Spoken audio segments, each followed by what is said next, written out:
Hello, hello. Can you hear me? I presume you can. Hi, I'm William O'Rourke of the English Department in the Creative Writing Program. Here to introduce David Matlin, which is in some ways a slightly redundant thing since I've done this before.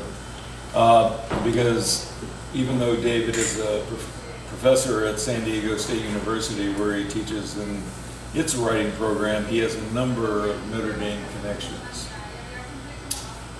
One of the earliest was he was part of an American Literature Conference organized by Jackie Brogan, who is an emeritus professor here in the English department, in Cancun, Mexico, which is, if you want to put together a conference, that's a good place to put together a conference.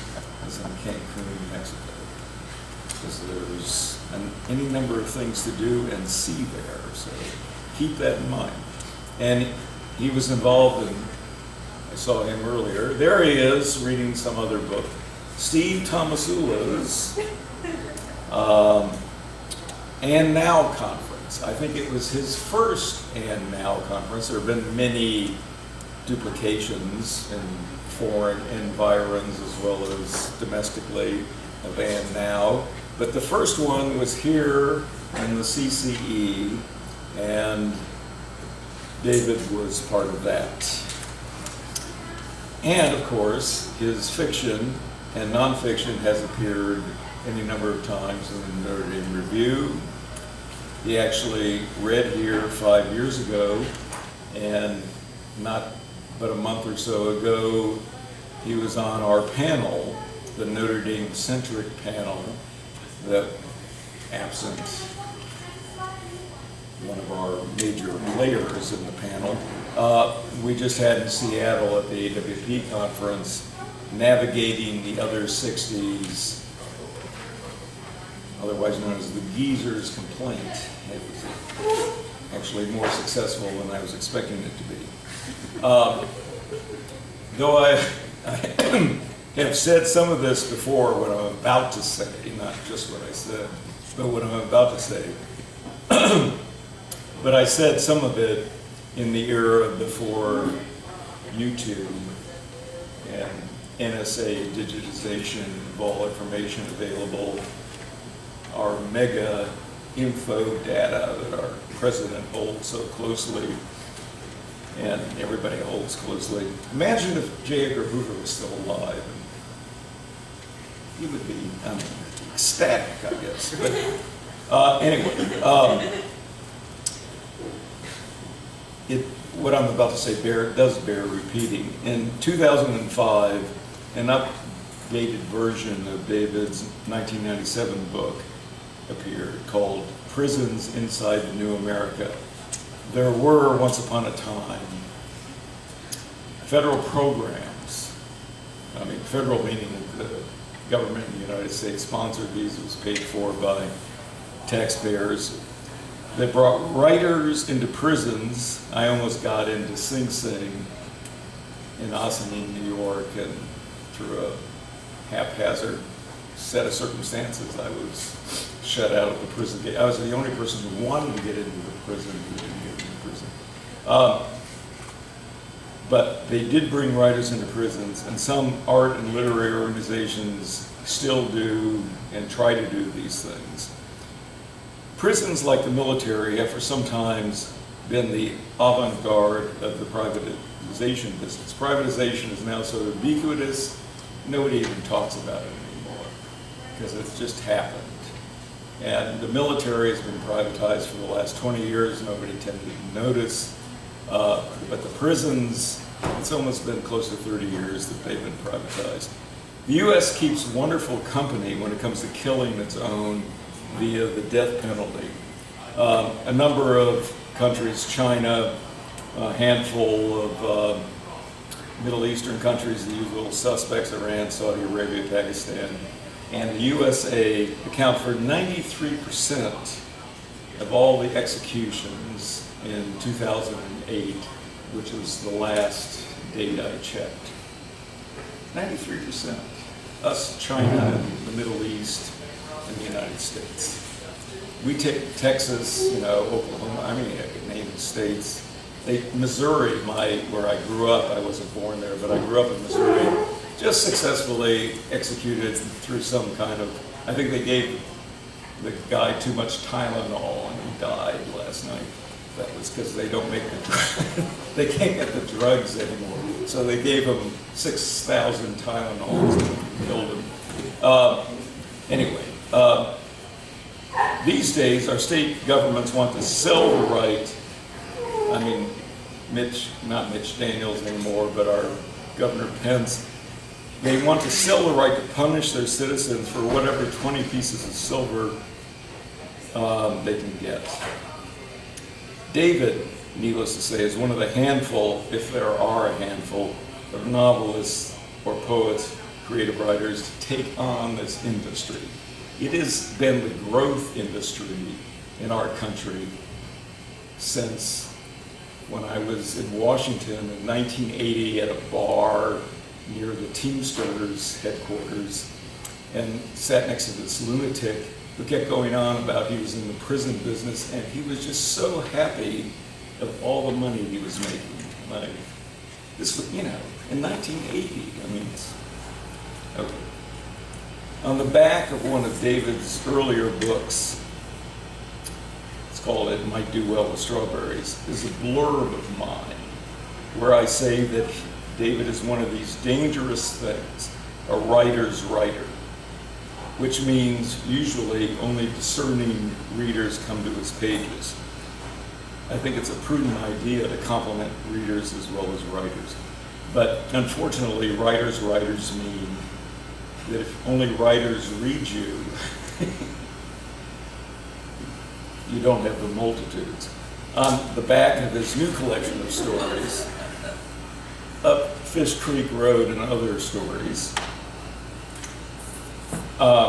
is a blurb by Irini Spanidu, a writer who normally almost never gives blurbs. Meaning, if you search whatever is searchable in this United States, you will hardly find, I think maybe there's one more blurb that Irini has given.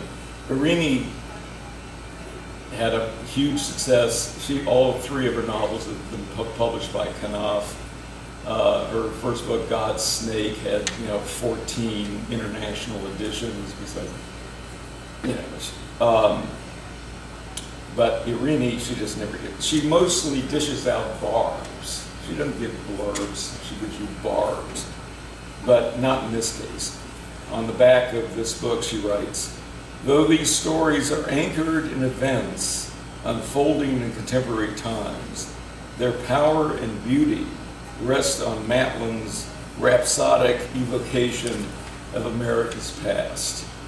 It is all that has vanished, the majestic wilderness of the land and the heroic spirit of the men who inhabit it, Native Americans and early settlers alike, that comes full, hauntingly to life, making the present appear eviscerated, not just diminished. The poetic cadence of the prose and the grandiloquent length of the sentences having a hypnotic effect, as all Matlin's work, Up Fish Creek Road reads like a dream. There is no linear time. There is no continuous space. Depicted events have the mystique and ineffable grandeur of myth. Being dreamlike, the sense of reality is at times incoherent, but the images are always stunning, and the sensuous, tactile language that paints them magnificent." Well, to that I can only say amen, though I think David objects to the incoherent part.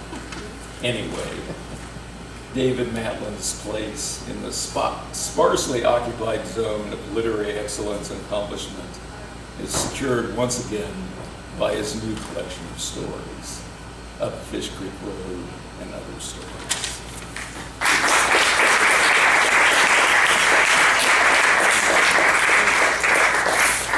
Thank you for that very nice introduction, and thank you for coming. I'm going to read the first story in this collection, which is entitled "The Mud-Loosened Tree," and read it in some of the accents that I grew up with as a kid, being both born and raised in the West. This is a piece that takes place during the Second World War.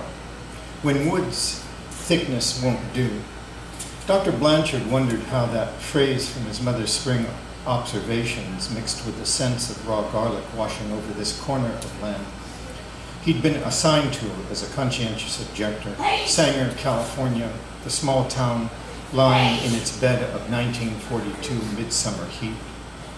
The news of the war, in both the Pacific and Europe, came in savage dribblings, and no one in those months after his arrival was sure either of him or of a victory which seemed as remote as the Sequoian giants hovering in the Sierras, where he went sometimes to draw and write and organize his medical notes on patients.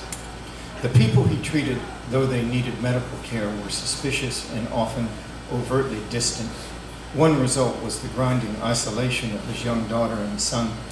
The other, his wife, who had become increasingly moody. His alternative service was based on his Quaker beliefs, not just in nonviolence, but the adorable mercy of peace and its defiance of the sword as a truth still in search of completion. He did not think his devotions were mystical and would have scorned such notions as deep and useless pretension that had nothing to do with his practice of medicine among the people he gently treated and respected, who thought he was either an odd foreign agent or a temptation whose kindnesses were to be used and then discarded.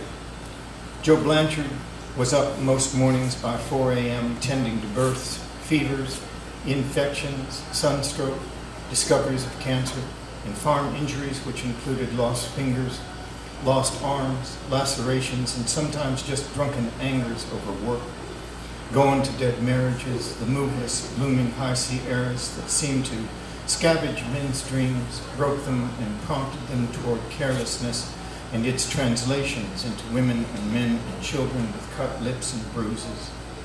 Dr. Blanchard also knew the constant weighing of absent sons and occasional daughters on faraway islands or continents, killing and dying, nursing and being killed, everyone home and homesick, scared and trying not to be scared, but being cinched tighter and tighter as to a sneaking sort of drought in its rainlessness, its swirls in a kind of helpless barrenness over the terrible war so distant and so horribly near. House calls, mothers and kids, the young fathers going to proverbs that evaporate the living. Add to this recipe, he noted one morning, my own intrusions. The absence of young men going off to war inclined those who were left to feel like leftovers, as a workable, partially maimed condition of their lives. The young, not of war-age boys, girls, women, and older men had to somehow fill the space of desertions no one at that point knew the end of. Dr. Blanchard's arrival, a healthy war-age man and medical doctor, escorted by wife and children, caused many who saw or heard of him to sulk as one might in the beginning over a leaf-eating caterpillar or two, observed while watering and seeing to a peach or plum grove, not a threat, but a small disorder that would allow no further gathering. A doctor's skills, sure we need him, but our boys need him more. And what the hell kind of doctor is this anyways, who let himself ride it out with wife and kids while a million others bleed alone? No one really wanted questions like this to take root because of Dr. Blanchard's fine care and gentle way. A doctor's doctor, rare enough, and don't make you feel like a dog neither, one of the isolate first settlement ranchers was heard to say while getting once a month supplies in town, as if that pound of saying might dispel what sometimes grows best in any season of rainlessness. Seeds of gossip, which the rancher pointed out, can sprout in a drop of piss or a pinch of fire, by way of a reminder that though the war ran deep, it hadn't yet conspired to make a total waste of their world, that they could still see it and live it every day, and trust could start with one man going to another for simple help. Theo was the rancher's name, His father, a Civil War veteran, had come into the Sierra foothills in 1870 or so, when the San Joaquin still had grizzlies and Tule elk herds and sky-blackening migratory bird flocks that took as much decided concentration to kill off as Indians. No formal count, but it was by the millions. And my dad arrived in the last stages of the slaughter, an amputee whose one arm and hand, Joe Blanchard, heard from the 50 and more year old son and other older patients, had more than enough strength. The understatement holding to itself even after 7 decades. A respectful austerity having to do not only with physical strength, but the fact that he sheltered the occasional desperate Indians who came his way, would not allow any murderings, and was said to have broken the backs of 2 or 3 Indian shooters who couldn't seem to let go of earlier habits, along with an expected bounty, and received, with equally applied understatement, some payment for their trouble. Theo's father stayed his remaining life among these people, in that way a kind of precisely defined but not distressful embarrassment, reminding those who had gotten in those murderous years to place in the whispered local terms how the gottings took place. And the town wasn't always glad about Theo, thought what had landed under the tree had a full complement of body parts, otherwise that was probably the only difference. Dr. Blanchard had treated Theo, going partially talkless doc, about to turn into a bad neighbor as the physician held the older man's arthritic hands, touched them at their various swollen points, asked that fingers be flexed and unflexed, and then said little could be done. A good soaking in hot water once or twice a day with a shot of a man's favorite whiskey would ease things up a notch or two, hold back at least some of the pain. The hard rancher noticed how the physician had conducted the house call, rode the nearly trackless 15 miles, took notes, asked questions, keeping in mind he was a stranger, asking these questions that needed some precision so as not to pull up the wrong weeds about who died, who got sick and who didn't, and from what, and knew enough about horses, cattle, the smell of fall in the air, and color of midday sun to attract his 4 half-wild dogs.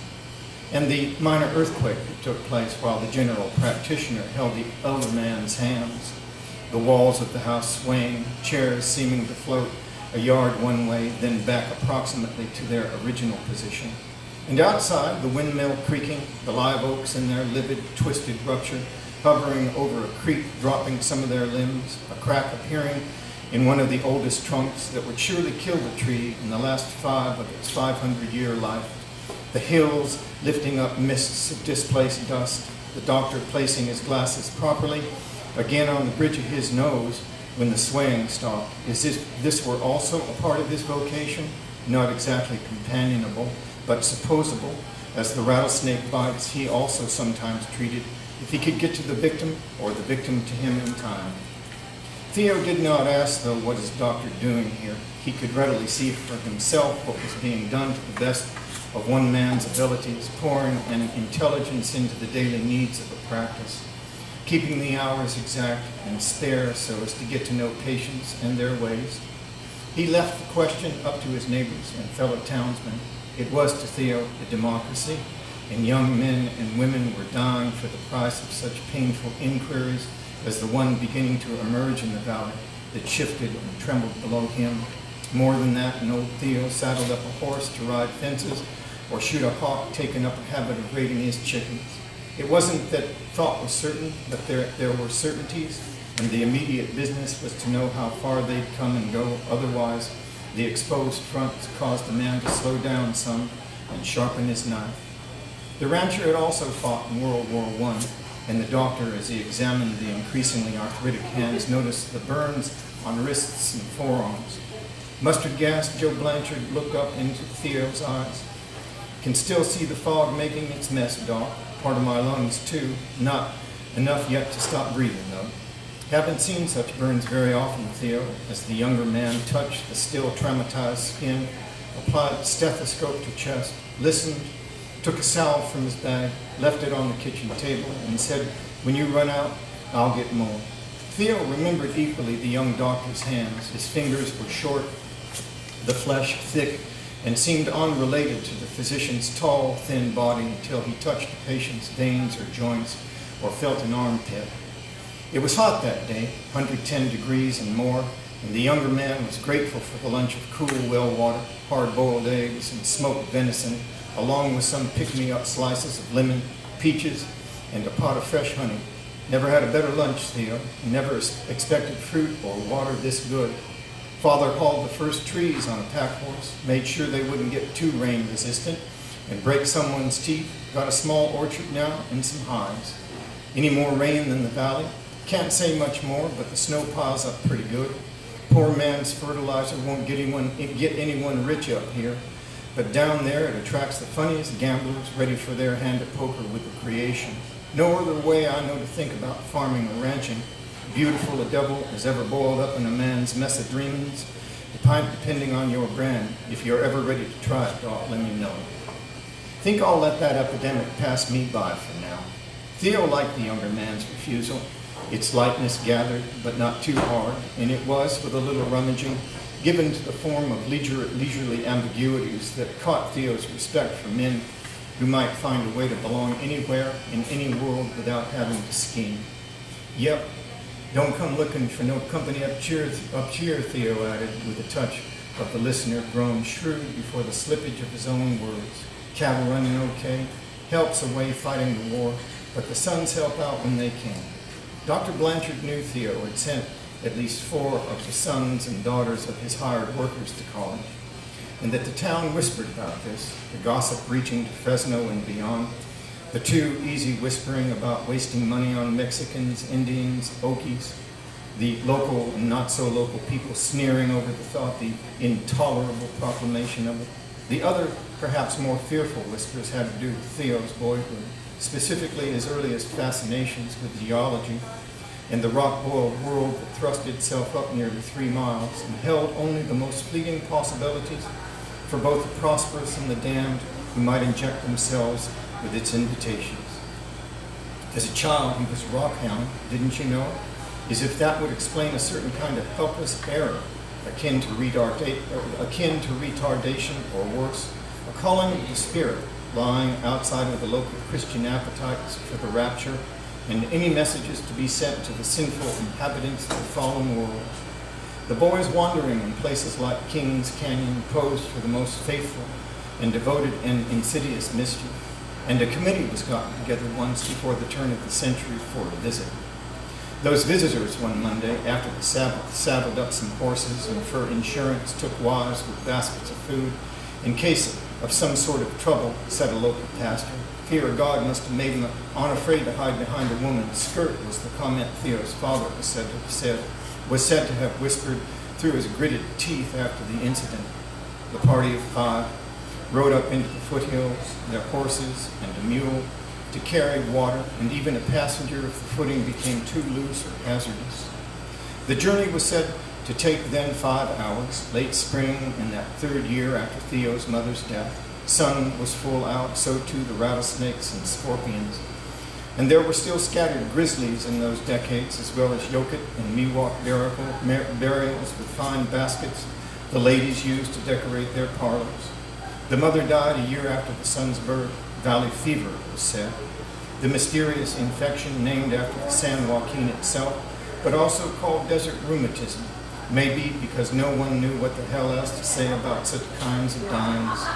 Theo told Dr. Blanchard, as he took his notes, son of a bitch wind, my father was heard to mumble when he'd gone a shot too far into whiskey after his visits to her grave, no one knowing in those decades what it was.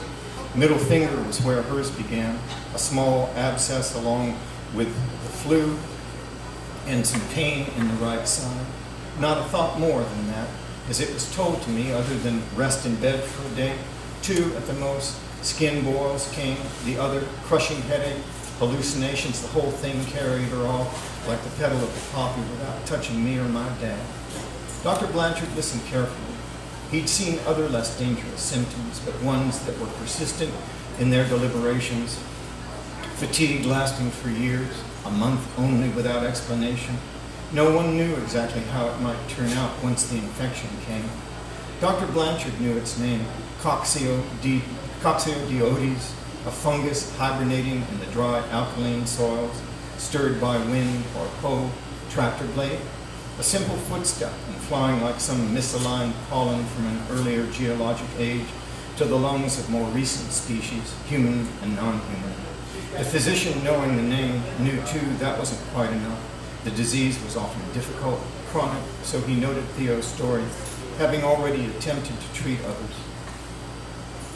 The husband with his war-ravaged body later thought when grief had subsided and he carried his longings after that for the boy, about not wanting any further wonder as to which or what women found dismembered men attractive.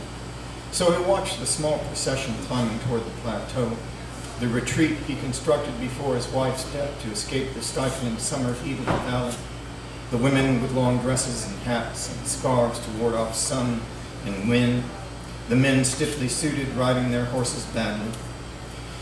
He had a world to water, a cow ready to drop a calf so as to show his son birth.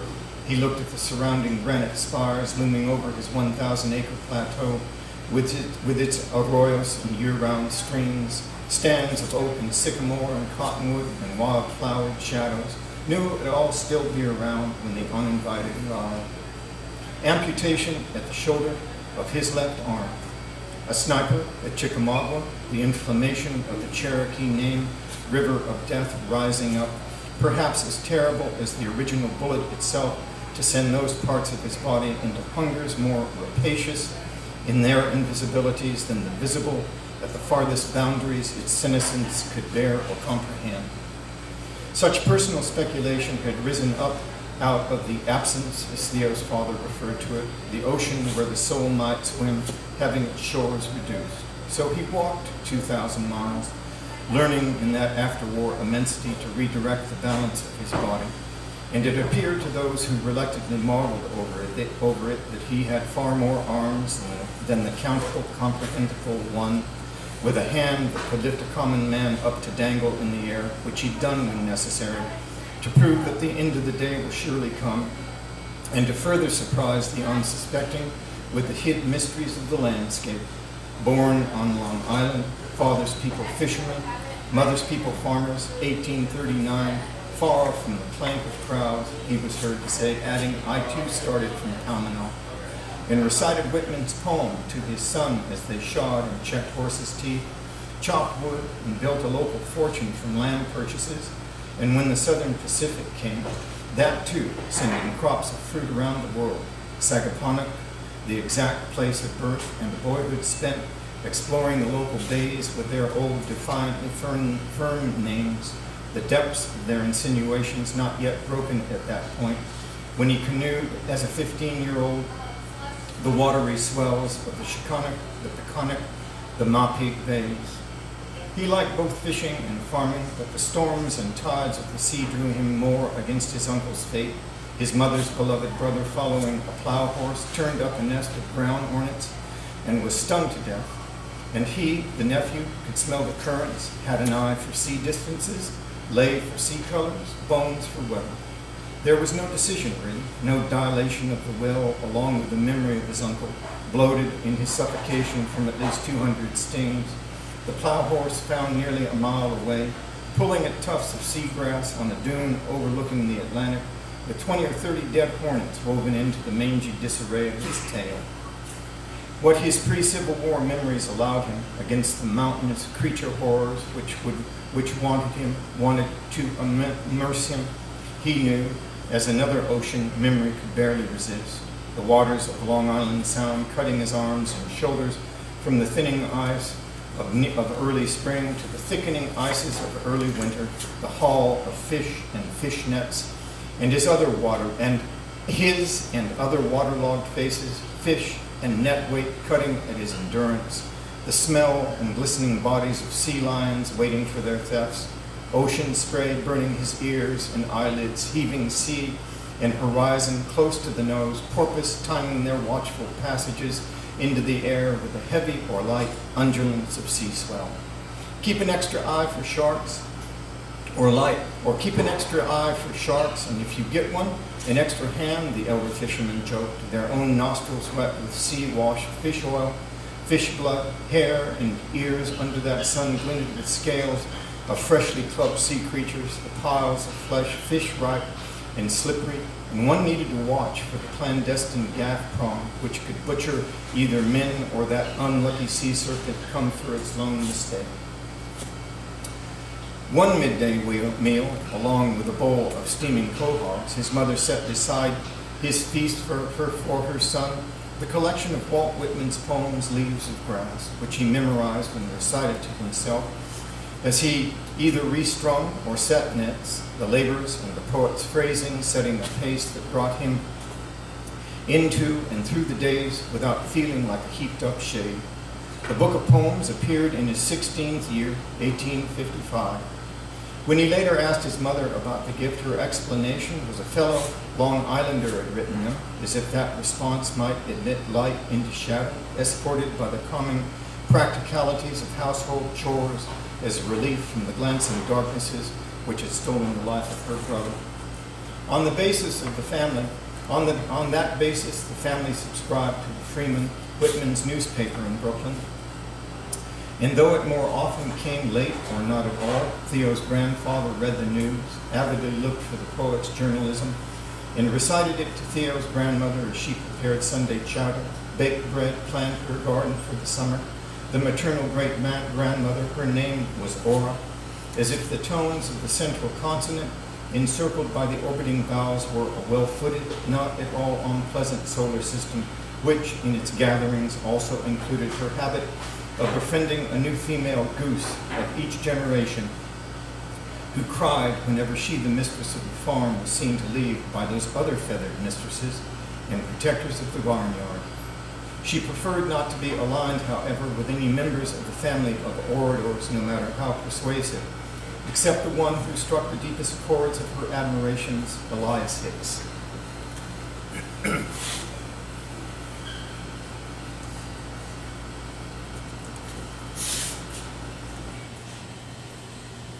Both her own and the Whitman family had gone to hear the great and compelling Quaker theologian, whom the poet in 1888 recalled in a scrupulous, intimate prose, the recollection tender and close, Whitman remembering himself as a boy of 9, no more than 10, and his father's voice calling, "Come, mother, Elias preaches tonight," and the young Walt allowed to go. 4 years before his death, the old, partially paralyzed poet wrote of the Quaker speaker's agonizing conviction and magnificent stream of natural eloquence, different as the fresh air of a May morning or seashore breeze from the atmosphere of a perfumer's shop. In trying to define and hold, after 60 years, the presence of Elias Hicks, a fellow Long Islander from Hempstead Township, Whitman said in his essay, "There is a sort of nature of persons I have compared to little rills of water, fresh from perennial springs, and the comparison is indeed an appropriate one. Persons not so very plenty, yet some few, certainly of them running over the surface and area of humanity, all times, all lands, sparse, not numerous, yet enough to irrigate the soil."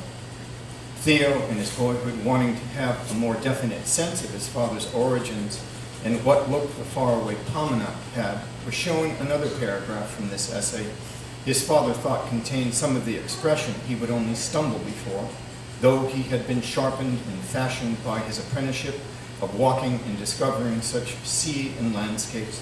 How well I remember the region, the flat plains of the middle Long Island, and then with their prairie-like vistas and grassy patches in every direction, and the kill-calf and herds of cattle and sheep, then the South Bay and shores, and the salt meadows, and the sedgy smell, and numberless little bayous and hummock islands in the waters, the habit of every sort of fish and aquatic fowl of North America, and the bay men, a strong, wild, peculiar race, now extinct, or rather entirely changed, and the beach outside the sandy bars, sometimes many miles at a stretch, with their old history of wrecks and storms, the weird, white, gray beach, not without its tales of pathos, tales, too, of grandest heroes and heroisms. The fragment from Whitman also calling for, in giving courage, something about hands tight to the throats of kings. Theo memorized the passage and asked about its details as he examined the geological wonders surging thousands of feet into the skies of his own home ground. The father, at that point in his son's obvious growing hungers for knowledge and curiosity, committed himself to the writing of a kind of stack of memories, each of them to be thought of as a bale of hay personally harvested, bound, and stored up as a pile, along with Whitman's Leaves of Grass and John Muir's The Mountains of California, with its descriptions of the bee pastures, plains of wild flowers, creating various bars of light as far as the eye could trace, the luxuriant sheets of wild colors vanishing into the distant hazes, interspersed by groves of ancient oak, casting their interlacing shadows and producing a sense in the walker of waiting in liquid gold, full of bird song and waves of fragrance. How would one, in a time even of Theo's emerging adulthood, just mere decades from these witnesses, consider their truths before the carnage-like transformations of those spaces, the ambushed womb of shadows? Theo's father quoted Whitman, trying to release both himself and his son from the bitterness of those negations in their powers. Maydew, Wintune, Yokit, Miwok.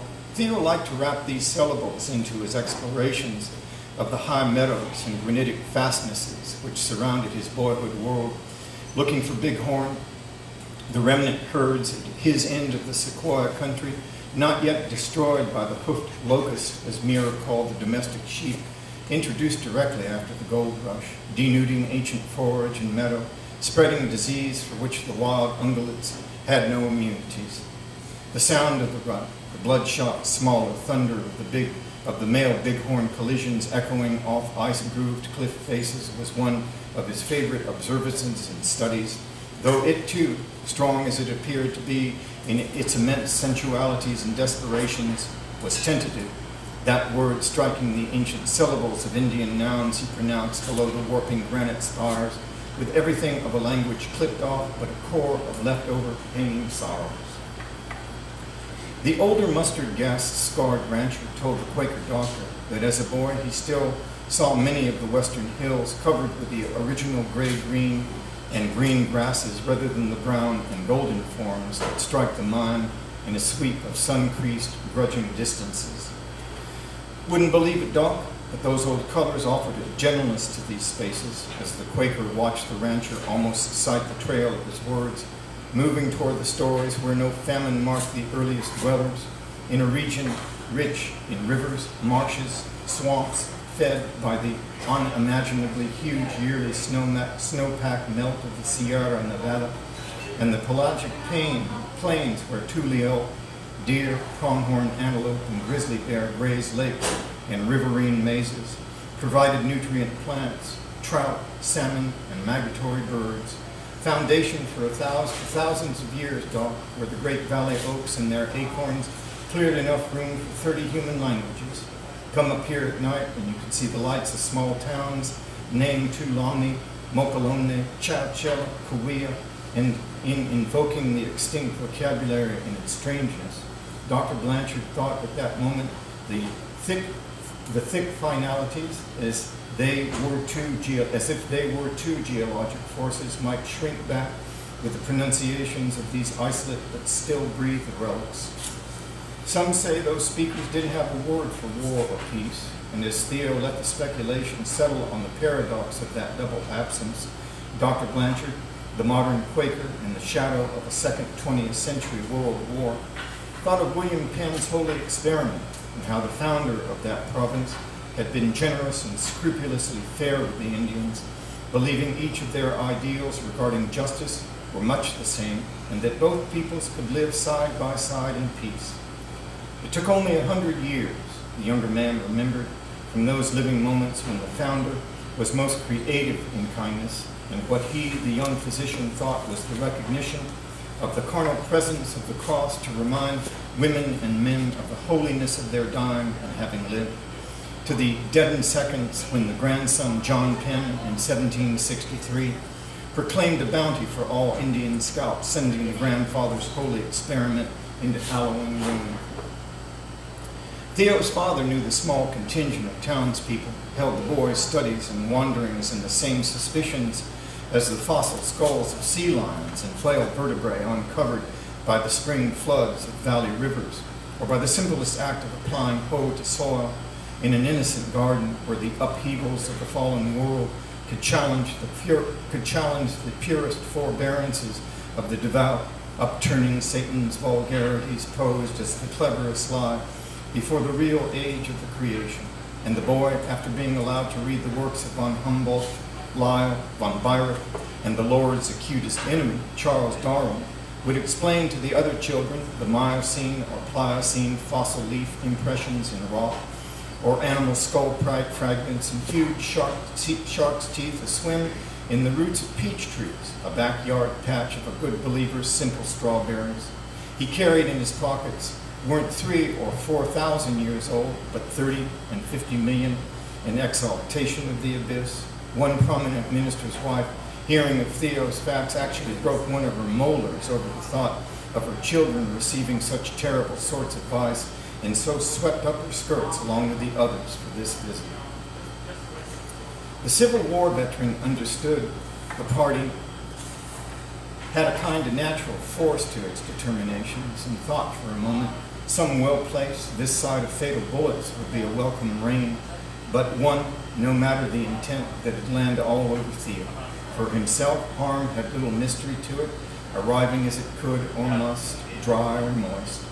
The two extremities, a sort of cluster reminding him of where he had come from, and his arrival in this valley would seem to attract in its seasons mist and rain, wind and lightning, dust storms, and a summer heat to turn the nerves into a vocation of threat, one to upturn trees or snap off a roof like it was a piece of brittle fingernail, the other to char a horse from mane to hoof, kill anything trapped in a too open space, the mind searing snap of thunder equal to the dispossessing explosive tremors which on-foot beast or person, ship-sized boulders from 100,000 from one ship-sized boulders from a 100,000-year purge. He and Theo, watching the huge cliffs for those seconds, tremble as parts of what had been 4,000 or 5,000 foot faces of sheer granite walls turn to a peculiar dust at those moments, the solidity of any present world as he thought then to be drifting and splitting as these 5 people were drifting toward him. The lead woman's husband had helped to bring in the railroad. Leland Stanford's personal letter guaranteeing lasting prosperity was displayed in framed glass, hanging prominently in the man's study. And with it, the exploitation of every crop a farmer's imagination could force upon any soil, and begin from there a transformation into salt. He was a childhood acquaintance of Theo's mother, and had been in the process of courting when the Civil War veteran arrived afoot in a dangerous country as the locals still had it and reported it. What time do you want me to read until? 15 minutes. Okay. He had, in those years, been mostly afoot from Sagaponack, came home from 1865 to late 1867 to recuperate, help and be helped by his family, and to begin reading again his beloved Whitman and the image for him of Benjamin Franklin, in the last days praying that God grant us that not only love of liberty, but a thorough knowledge of the rights of man may pervade all the nations of the earth, that the whole world be home for everyone. But he didn't any longer quite know what home was. And in thinking about both the printer and the poet from Long Island, his works of seeing and hearing were a discord the newly one-armed man felt was irresistible, felt that if he didn't walk, he would rot. It was in the beginning for balance. He didn't know anymore how literally to hold himself. The sensations of falling over on one side, feeling undermined, betrayed in the visible, this other portion residing in death, pulling at him, his family also unable to bear his anguish. So he set out one morning in 1867 to try to regain what poise there was left of him. What would nature, without check, with original energy be? Every hazard of it permitted to speak, as if that possible freest speech could quell the stale, residual war sensations that aroused a craving in himself for something just this side of disintegration, to bluff his grief his unworthiness before the deadnesses he personally conjured and could not subdue, walking, as his mother said one night through her tears, as if he were a mud-loosened tree about to fall on everyone. He took new courage from anywhere he could find it, and distinctly from the lines of Song of Myself, Andre, you are not guilty to me, nor stale, nor discarded. He went out and netted fish with his father for that last month, fish and boat and sea weight, making his hand and wrist throb and burn, the wave lurch, the bunching, slanting, heave pressing at him in the stump of his shoulder. He desired to meet the poet, but he was gunshot, the weight of a rifle, the small mounds of blood-stained bullets, unhinged teeth next to a man's body, the moments when the hate had taken him in hand-to-hand combat frenzy. He had killed with a bayonet, and that made him shy as he remembered equally stray fragments and phrases from Song of the Open Road. None may come the trail, none may come the trial, till he or she bring courage and health, or these are the days that must happen to you. Their insinuation made him withdraw further, and there seemed less and less any safe distance to withdraw to. The fish which he hauled in, learning the world of one-handedness and its smallest rituals, from grooming to dressing, staring even at the disfigured, wondering at his sleeper's weight and where it would land him, sorting through that unreality, the privacy of himself, corpse-like, dazed with the busy peculiarities of it. His mother smoked fish, dried apples, prepared for, at the most, as she knew it had to be 2 weeks of his journey, wanting her war-broken son not to die, and no longer knowing what his life was nor how to keep him alive. That morning in the late spring of 1867, it was before sunrise, and his mother cooked his favorite breakfast of pancakes with fresh churned butter, maple syrup, blueberry jam, thick slices of bacon, milk directly from the udder, rich and warm and creamy, his pack with a copy of the poet's book and its additions to 1867, fresh cobbled boots, fresh clothes, a walking stick his father carved from black walnut with whalebone. The leave-taking was quiet. He remembered his mother kept her hands under her apron, his father ready for his own day fixing nets and boats for a new fishing season at sea, those hands forever swollen, more callous than skin, every finger broken at least once, these images almost more than his parents' faces, a parasitic anguish at the beginning of his journey, fixed to the smells of kitchen and heavy thaw breezes that seemed to stick under the lids of his eyes. He could barely swallow his mother's lovingly prepared food. The dawn filled with robins hopping, the deliberate, careful, stuttering motions of their listening helped to rouse him, as did the returning Canadian geese, the fierce, watchful ganders that awed him as a boy, and man with their deliberate courage whenever the hint of threat appeared, to the resting, ground-born flock, the taste of pancake and kelp-tinged wind on his lips. The journey took 3 years. In the winter, he stopped and offered himself as a laborer for farming families in Ohio. At first, the suppositions were a torture and a threat of starvation. A Civil War veteran was fine, but a one-armed man and Yankee, what could he do that wouldn't embarrass their charity? Such creatures came back to their home countrysides, many to give up, become drunks, either of various violences or passivities, become a shambles gathered at the corners of everyone's eye, the mutilations pure and simple in their way, filling the villages and towns with a watchful futility. And here was yet another drifting through under what terms of vagrancy. Without work, work for food, no food. The simple mathematical reduction harbored no lies. And he had to think of equally simple questions. The simple, granite-like, merciless bunching against him demanded it. The visible cliffs of Kings Canyon which surrounded him, he later thought, wonderful as they were the awkward twins to the more invisible geology he earlier experienced on the shores of the Ohio River as it plunged toward the Mississippi and the edges of the Confederacy. Was he the eerie Sippolite of Whitman's Sleepers, the idiot, or one of the transient meteors disappearing from the poet's year of forebodings at the precipices of the Civil War?